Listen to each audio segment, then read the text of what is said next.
ఏమైందంటే మీ మోకాలు మొత్తం ఇరిగిపోయింది అన్నట్టు. నేను ఇక్కడ మీకు ఫొటోస్ చూపిస్తాను చూడండి. కుచ్చి బ్లడ్ గుంజిండు అట్లా ఒక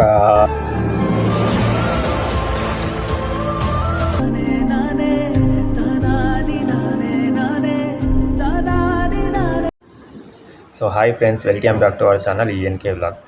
సో చాలా రోజులు అవుతుందిగా మనం వీడియోలు తీయక. సో అలా అని చెప్పేసి అయితే ఈ వీడియోతో మళ్ళీ మీ ముందుకు వచ్చేసాను. ఈ వీడియో చివరి వరకు చూస్తారని చెప్పేసి నేను అనుకుంటున్నాను. సో అందరు ఎలా ఉన్నారు, బాగానే ఉన్నారా? నేనైతే బాగున్నారని చెప్పేసి అయితే అనుకుంటున్నాను. So let's go video. Please ఈ వీడియో చివరి వరకు చూడండి. వీడియో నచ్చకపోతే మధ్యలో స్కిప్ చేసేసి కూడా వెళ్ళండి, నేనైతే ఏమి అనుకోను. So let's go video. So ఈ వీడియో దేని గురించి అంటే, లాస్ట్ ఇయర్ అంటే మనకు 2025 ఏప్రిల్ 5కు యాక్సిడెంట్ అయితే అయ్యింది, దాని గురించి. సో యాక్సిడెంట్ ఎలా అయ్యింది, దానివల్ల మనం ఏమేమి కోల్పోయాము, సో డెలివరీ బాయ్స్కి ఎంత ఇబ్బంది ఉంది, సో ఇన్సూరెన్స్ అనేది క్లెయిమ్ అవుతుందా లేదా అనేది ఈ వీడియోలో అయితే డీటెయిల్గా నేను చెప్తాను. సో ఈ వీడియో అయితే చివరి వరకు చూస్తారనుకుంటున్నాను. వీడియో అయితే లెంత్ ఎక్కువ ఉంటుంది.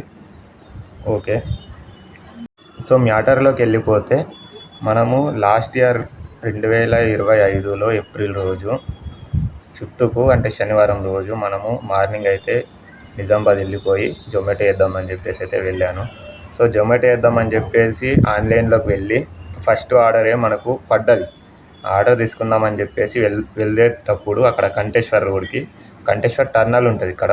సో అక్కడ 1 వేనే ఉంటుంది. 2 వే ఉంటుంది కానీ ఒక వే అనేది బ్లాక్ చేసేస్తారు. సో అక్కడ 1 వేనే ఉంది. 1 వే ఉన్నప్పుడు అక్కడ యూటర్న్ ఉంటుంది ఒకటి. సో నేను అక్కడ ఆర్డర్ పడ్డది హోటల్కి వెళ్ళే రోడ్లో యూటర్న్ ఉంటుంది. అక్కడ నుంచి యూటర్న్ చేసుకొని వెళ్దామని చెప్పేసి యూటర్న్ చేస్తుండగా అక్కడ నుంచి ఎవడో తెలీదు యాక్టివా మీద వచ్చేసి రిటర్న్ అది రాంగ్ రూట్లో వచ్చి డాష్ ఇచ్చేస్తాడు. మనం డాష్ ఇయ్యంగా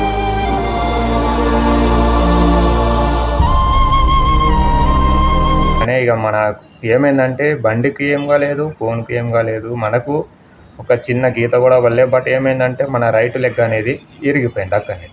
సో మనం అక్కడికక్కడే పడిపోయినాం, మనకు లేవ రాలేదు. ఇక మళ్ళీ ఏమైందంటే ఆ కాలుకి మొత్తం వాపు వచ్చేసింది అన్నమాట. కాలు మొత్తం వాపు వచ్చేసి మొత్తం బ్లాక్ అయిపోయింది. కాలు మొత్తం ఇట్లా మనకు లేస్తే కూడా వస్తలేదన్నమాట.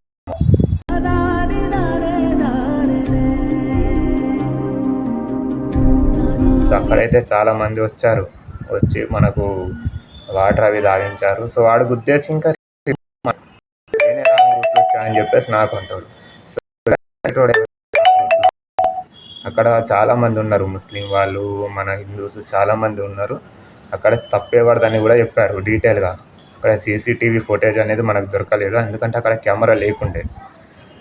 సో కెమెరా లేకుండే, సీసీటీవీ ఫుటేజ్ లేకుండే. బట్ అక్కడ ఏమైందంటే ఇన్సిడెంట్, నేను అక్కడ పడ్డాక 2 అవర్స్ అక్కడే ఉన్నా, రోడ్డు పైన ఉన్నా.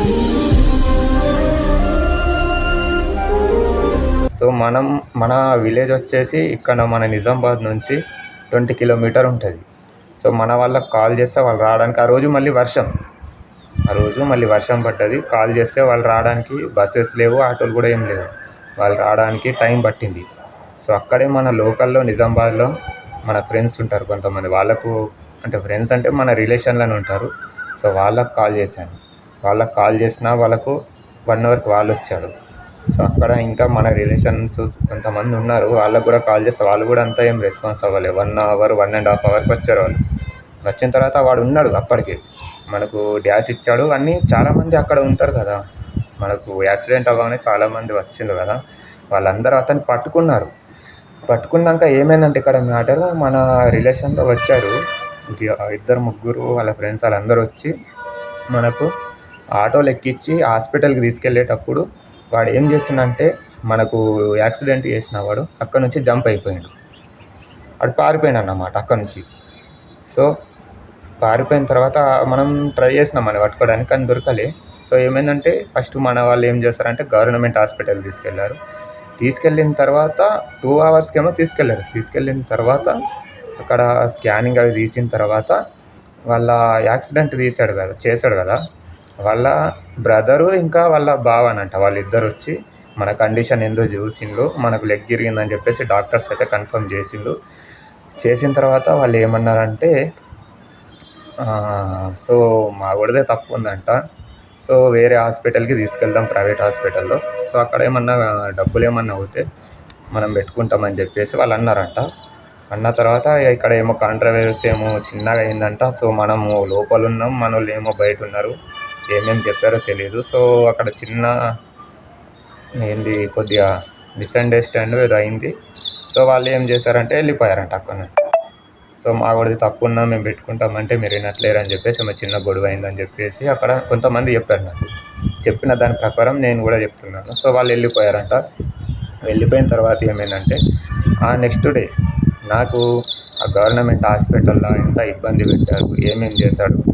సో నాకు ఇక్కడ మోకాలికి ఇరిగితే వాడు కన్ఫర్మ్ అయ్యింది లెగ్ ఇరిగిందని చెప్పేసి. బట్ మొత్తం వాపు ఉంది కదా, వాపు వచ్చేసి మొత్తము ఇక్కడ మోకాల నుంచి కింది దాకా మొత్తం ఉబ్బిపోయింది. సో మోకాలికి మొత్తం బ్లాక్ అయింది. అక్కడ బ్లడ్ మొత్తం అక్కడనే ఆగిపోయింది. మోకాల నుంచి ఇక్కడ సగం కాలు దాకా ఆగిపోయింది. సో ఆగిపోయిన బ్లడ్ని ఏం చేస్తుందంటే ఇంత పెద్ద సూదులు, ఇంత పెద్ద సూదులు మనం బర్రెలకి ఇస్తాం చూసారా, అలాంటి సూదులు తీసుకొని వచ్చి మోకాలికి కుచ్చి బ్లడ్ గుంజిండు. అట్లా ఒక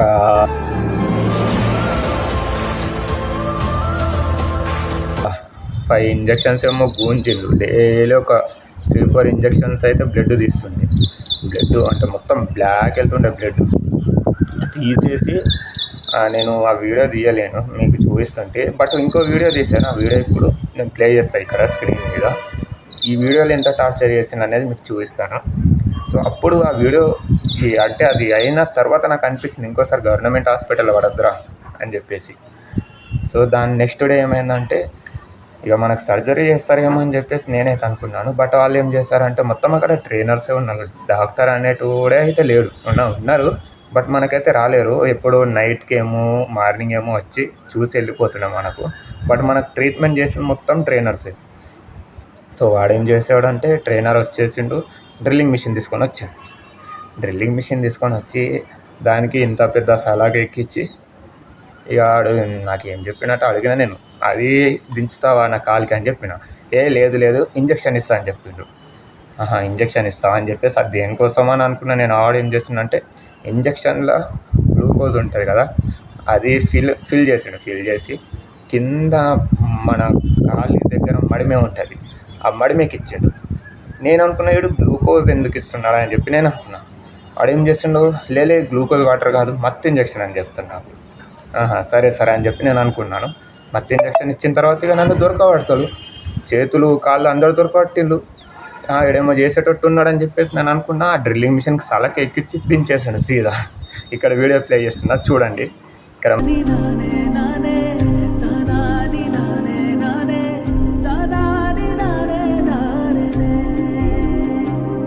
మడి మీద దించేసి దానికి మొత్తం తాడు కట్టి ఇంత ఒక డంబల్ ఉంటుంది, డంబుల్కి కట్టి ఇట్లా కాలు పైన పెట్టి దించేసిండు. ఇక డంబుల్ కట్టి అట్లనే ఒక 1 day ఉంచిండు.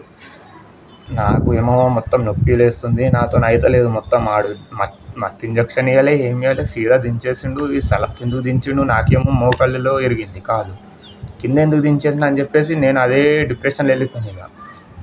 ఇక ట్రీట్మెంట్ సరిగ్గా లేదని చెప్పేసి ఇక నెక్స్ట్ డే ఏమైందంటే ఇక కొంచెం చిన్న గొడవ అయిందన్నమాట అక్కడే.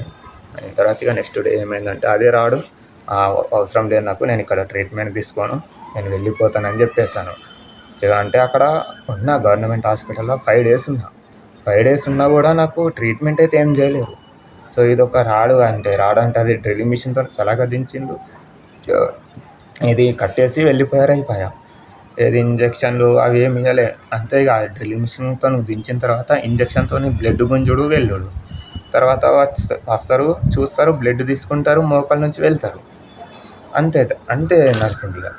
సో అది దించిన నెక్స్ట్ డేనే నేను వెళ్ళిపోతా అని చెప్పేసి వాళ్ళతో మాట్లాడేసి ఇక తీపిచ్చేసిన. ఆ తీసుడు కూడా మళ్ళీ డ్రిల్లింగ్ మిషన్ మళ్ళీ ఫిక్స్ చేసి మళ్ళీ రివర్స్ కొట్టిండు అసలు. సో ఆ వీడియో కూడా నేను తీయలేదు. సో ఇదొకటే వీడియో నేను తీసింది గవర్నమెంట్ హాస్పిటల్లో. ఆ వీడియో తీద్దామంటే నా దగ్గర మొబైల్ కూడా లేదు. నా మొబైల్ ఎక్కడ ఉండేనో నాకే తెలియదు. ఈ వీడియో నేను తీసింది కూడా కాదు. ఈ వీడియో నాకు కొంతమంది తీసి పంపించారు నా వాట్సాప్ నెంబర్కి. సో అలా అని చెప్పేసి ఈ వీడియో నా దగ్గర ఉంది. సో అట్లనే ఇక నేను మస్తు కాన్ఫిడెంట్గా ఉన్నా, ఇరిగింది కదా ఒక వారం 10 రోజులు ఇట్లా పెట్టేస్తే అదే అతుక్కుంటుందిలే అని చెప్పేసి నేను అనుకున్నాను. సో ఇంటికి వెళ్ళిపోయిన తర్వాత ఒక 5 డేస్ మంచిగా అనిపించింది. తర్వాత మళ్ళీ ఉబ్బుడు చాలైంది ఇక. సో ఇదేంది ఇట్లా అవుతుందని చెప్పేసి ఇక మా దగ్గరలో ఉన్న హాస్పిటల్కి వెళ్ళి ఎక్స్రే తీయించాం.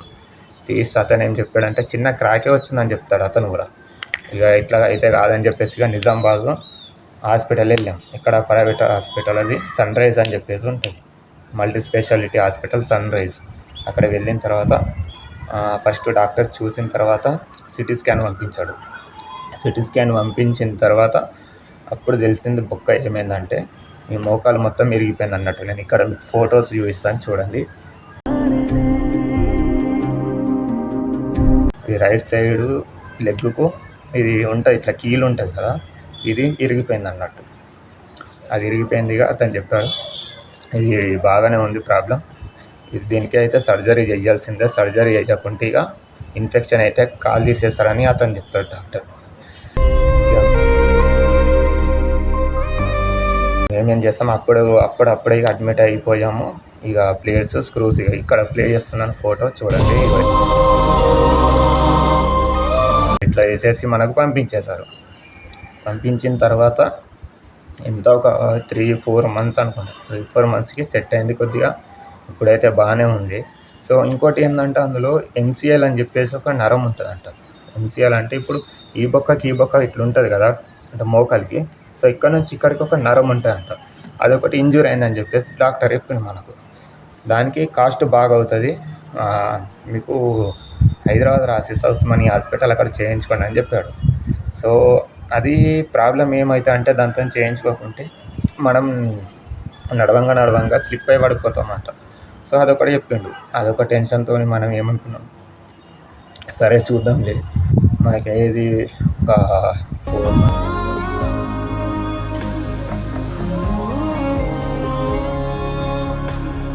మంత్స్ వరకు అయితే టైం ఉంది కదా, 4 మంత్స్లో మనం నడవగలిగితే ఓకే, లేకుంటే హైదరాబాద్ వెళ్ళి అడ్మిట్ అవుదామని చెప్పేసి అయితే అనుకున్నాను నేను. సో డిశ్చార్జ్ అయిపోయా, ఇంత ఒక 5 డేస్ 6 డేస్ అక్కడ ఉన్నా రాడేసిన తర్వాత. సో రాడేసినప్పుడైతే నేను చెప్తున్నా ప్రతి ఒక్కరికి, మనం ఎంత జాగ్రత్తగా వెళ్ళినా సరే, బైక్ పైన కానీ ఏదైనా సరే మనం ఎంత జాగ్రత్తగా వెళ్ళినా మన వెనకాల ముంగట వచ్చేటోడైతే కరెక్ట్ రాడు, వాడిని చూసుకుంటూ వెళ్ళాలి. మనం ఎంత జాగ్రత్త వెళ్ళినా కూడా చెప్పలేము ఏ టైం ఎలా వస్తుంది, ఎప్పుడు ఏమవుతుంది కూడా చెప్పలేము. ఆ రోజు నాకు అయిన పరిస్థితికి నేను అనుకున్నా అయిపోయిందిరా బాబు నా పని అనుకున్నా. ఆడు గుద్దే స్పీడ్కి నేను ఇట్లా ఎగిరిపోయి ఒక 5 అడుగులంత దూరంలో పడ్డా. అంత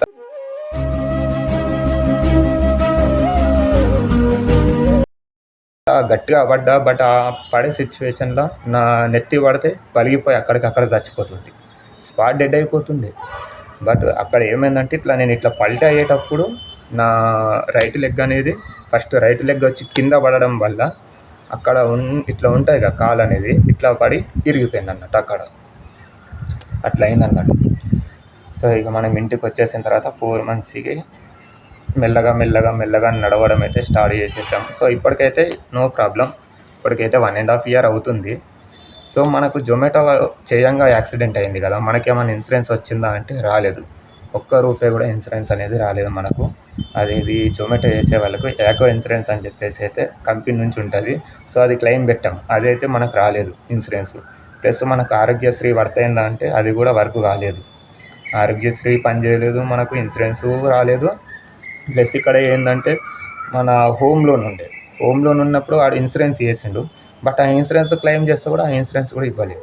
ఆ ఇన్సూరెన్స్ ఎందుకు ఇవ్వరని చెప్పేసి అడిగితే అతను ఏం చెప్పిండంటే ఈ ఇన్సూరెన్స్ రావాలంటే చనిపోతే ఈ ఇన్సూరెన్స్ వస్తాయని చెప్పాడు. అదేమి ఇన్సూరెన్స్ అంటే చోళమండలం ఇండస్ అని చెప్పేసి ఉంటుంది ఇన్సూరెన్స్, అది చనిపోతే ఇన్సూరెన్స్ ఇస్తారంట. బట్ ఇక్కడ యాక్సిడెంట్ అయ్యి ఏమన్నా అయితే ఇయ్యారంట దానికి ఇన్సూరెన్స్. అది టర్మ్ ఇన్సూరెన్స్ కూడా కాదు, మళ్ళీ హెల్త్ ఇన్సూరెన్స్ ఏదో హోమ్ లోన్కు ఉన్నది. సో అలా అని చెప్పేసి అది కూడా రాలే మనకు.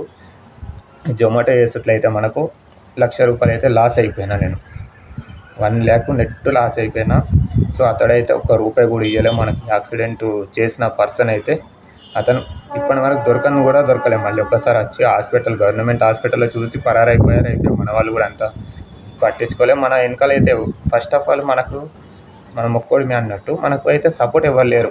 సపోర్ట్ ఎవ్వడు లేకపోవడం వల్ల ఆడికి అది ప్లస్ పాయింట్ అయింది, మనకు మైనస్ పాయింట్ అయింది. ఆడైతే అక్కడ నుంచి పారిపోవడం జరిగింది. ఇదన్నమాట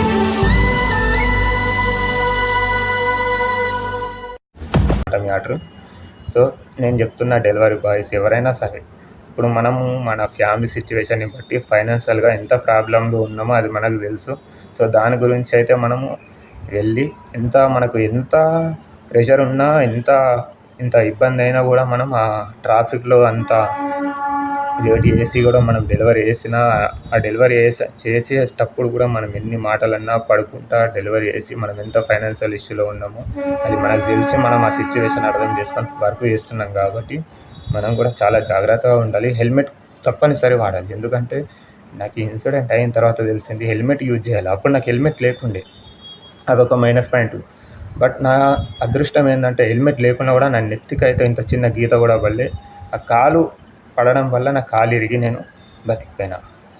సో అది పెద్ద యాక్సిడెంట్, ఇక నా జీవితంలో గుర్తుండిపోతుంది అది యాక్సిడెంట్. ఇక ఈ ఒక్క యాక్సిడెంట్ వల్ల మనం ఏమేమి కోల్పోయినామంటే, ఆ యాక్సిడెంట్ అయ్యి మనం బెడ్ రెస్ట్ పైకి ఎప్పుడైతే వెళ్ళిపోయామో అప్పటి నుంచి మొత్తం మన లైఫ్ అనేది డౌన్ అవుతూ వచ్చింది. ఫస్ట్ బైక్ అమ్మేసా, తర్వాత ఫోన్ అమ్మేసా, తర్వాత ఇట్లానే 4 months తర్వాత చిన్న వర్క్ చేస్తున్నా. నాతో వెళ్తలేదు. ఇక ఇల్లు ఈఎంఐలు కట్టాలా, చిట్టీలు కట్టాలా, బయట బాకులు కట్టాలా, మస్తు ఫైనాన్షియల్ ప్రాబ్లమ్స్ అవ్వడం వల్ల ఇక ఇల్లు కూడా అమ్మేసిన,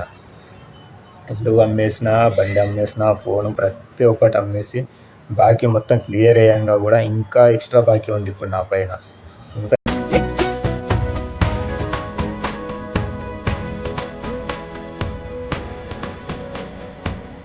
ఎక్స్ట్రా బాకీ ఉంది. ప్లస్ ఇప్పుడు మనకు 1.5 year అవుతుంది రాడేసి. ఇప్పుడు ఇంకా మనకు రాడ్ తీసే టైం కూడా దగ్గర పడ్డది.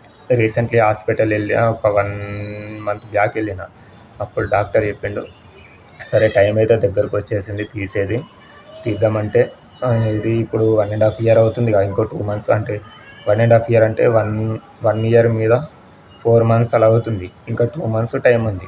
ఈ 2 months వరకు మనం ఏమైనా డబ్బులు అరేంజ్ చేసుకొని రాడ్ తీపిచ్చేస్తే మన ప్రాబ్లం అనేది 100% సాల్వ్ అవుతుంది. బట్ నాకు ఒకటే గిల్టీ ఏముందంటే, అతను మనకి యాక్సిడెంట్ చేసిన పర్సన్ ఎవరైతే ఉందో వాడు మనకు దొరకలేడు.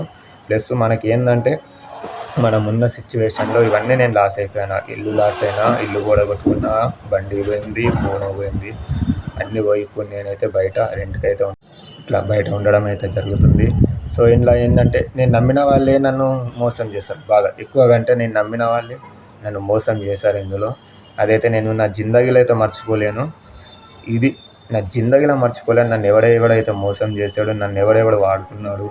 బట్ ఇంకా నాకు సపోర్టు ఇస్తా అని చెప్పేసి కూడా నన్ను ఎవడైతే లాస్ చేశాడో మొత్తం ఇదైతే నా జిందగీలో మర్చిపోలేను నేను. ఈ పాయింట్ మాత్రం నేను నా లైఫ్ లాంగ్ గుర్తుంచుకుంటాను. ప్లస్ ఇంతవరకు మన వీడియో చూస్తుంటే నేను మీ నుంచి ఆశించేది ఒకటే, మన ఛానల్ని సబ్స్క్రైబ్ చేసుకొని, అలాగే ఈ వీడియో మీకు ఏమన్నా కొంచెం నచ్చినా, ఏ పాయింట్ దగ్గరన్నా మీకు ఓకే అనిపిస్తే అక్కడ ఒక లైక్ చేసుకోండి. సో ఇప్పటి నుంచి అయితే మనం వీడియోలు అయితే తీద్దామని అనుకుంటున్నాను. సో నాకు కొన్ని ప్రాబ్లమ్స్ ఉన్నాయి, అవి క్లియర్ చేసుకుంటానే అలాగే వీడియోలు కూడా తీసుకుంటూ ముందుకెళ్దామని అయితే అనుకుంటున్నాను. అదేదో మీ సపోర్ట్ ఇస్తేనే నేను ముందుకెళ్ళగలను. సో అలా అని చెప్పేసి మీ నుంచి నేను ఆశించేది ఒక సబ్స్క్రైబ్ మాత్రమే. మీకు వీడియోలు నచ్చితేనే లైక్ చేయండి. అలా ఇక నా వీడియో అయితే ఇంతే. ఎక్కడైనా మిస్టేక్ అయ్యి ఉంటే క్షమిస్తారని చెప్పేసి అయితే అనుకుంటున్నాను. ఎందుకంటే చెప్పలేము, కొన్ని మిస్టేకులు కూడా ఉండొచ్చు నా వీడియోలో. ఈ వీడియో ఇన్ని రోజులుగా నేను తీయడానికి కారణం ఏమిటంటే, తీస్తే ఎలా రియాక్ట్ అవుతారో తెలియదు. అంటే ఈ సొల్లంతా మనకెందుకు అని చెప్పేసి అనుకుంటారని అనుకున్నాను చూసేవాళ్ళు. సో నాకైతే ఒక సైడ్ అయితే ఏమనిపించిందంటే, కొంతమంది ఉంటారు కదా డెలివరీ బాయ్స్ కానీ, కొంతమంది ఫైనాన్షియల్గా ఇష్యూ ఉన్న వాళ్ళు కూడా, ప్రాబ్లమ్స్ ఉన్న వాళ్ళు కూడా ఉంటారు కదా. కొంతమంది మన వీడియో చూసన్నా కొంతమంది ఇన్స్పైర్ అవుతారొచ్చు అని చెప్పేసి అయితే అనుకుంటున్నాను నేనైతే. అంటే ఇన్స్పైర్ అంటే మరి అంతా ఏం నేను చెప్పలేను. అంటే నేను అంతా పెద్ద ఇన్స్పిరేషన్ ఎవరికి కాదు కూడా నేను. ఎందుకంటే నేనే ఎవరికి ఇన్స్పిరేషన్ కాను. ఎందుకంటే నా సిచ్యువేషన్ ఏదో నాకుంది. ఇప్పుడు నేనే కొన్ని ప్రాబ్లమ్స్లో ఉన్నా కాబట్టి నేను ఎవరికి కూడా ఇన్స్పైర్ కాను. నేను అదేదో పెద్ద తోపు అని కూడా కాదు.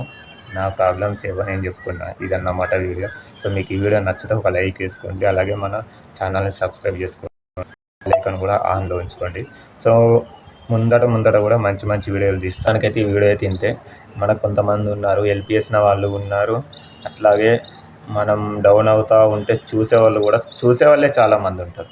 మందిది నజర్ ఎక్కువ ఉంటుంది మన మీద. మనం కొంచెం ఎదుగుతున్నామంటే నజర్ పెట్టేస్తారు చూడు. దానివల్ల ఎంత పెద్ద మనిషి అయినా సరే డౌన్ అవ్వాల్సిందే. సో నేను అంత పెద్దగా ఏమో ఉన్నోని లేకుండే, ఏదో నాకున్న స్థాయిలో నేను బాగానే ఉన్నుంటి. నాకున్న స్థాయి నుంచి ఇంకొద్దిగా కిందికి దిగజారిపోయాను ఇప్పుడు. అట్లా నాకున్న స్థాయిలో అయితే బెటర్గానే ఉండుంటే అప్పుడు ఒక 3 ఇయర్స్ బ్యాక్. 3 ఇయర్స్ నుంచి అయితే డౌన్ఫాల్ అవుతూ వచ్చాను. సో చూద్దాం ఇంకా ఎన్ని ఇబ్బందులు పడాల్సి వస్తుందో, ఇంకా ఏమేమి ఉంటే సిచ్యువేషన్ ముందట. సో ఈ వీడియో అయితే మీకు నచ్చిందని అయితే అనుకుంటున్నాను. మీకు ఈ వీడియో నచ్చితే ఒక లైక్ వేసుకోండి. అలాగే మన ఛానల్ని సబ్స్క్రైబ్ చేసుకోండి. కొత్త వాళ్ళు చూస్తుంటే కూడా మన ఛానల్ సబ్స్క్రైబ్ చేసుకోండి. బెల్ ఐకాన్ అయితే యాక్టివేషన్ చేసుకోండి. సో మరో వీడియోతోని మళ్ళీ కలుద్దాం. అందరికీ బాయ్.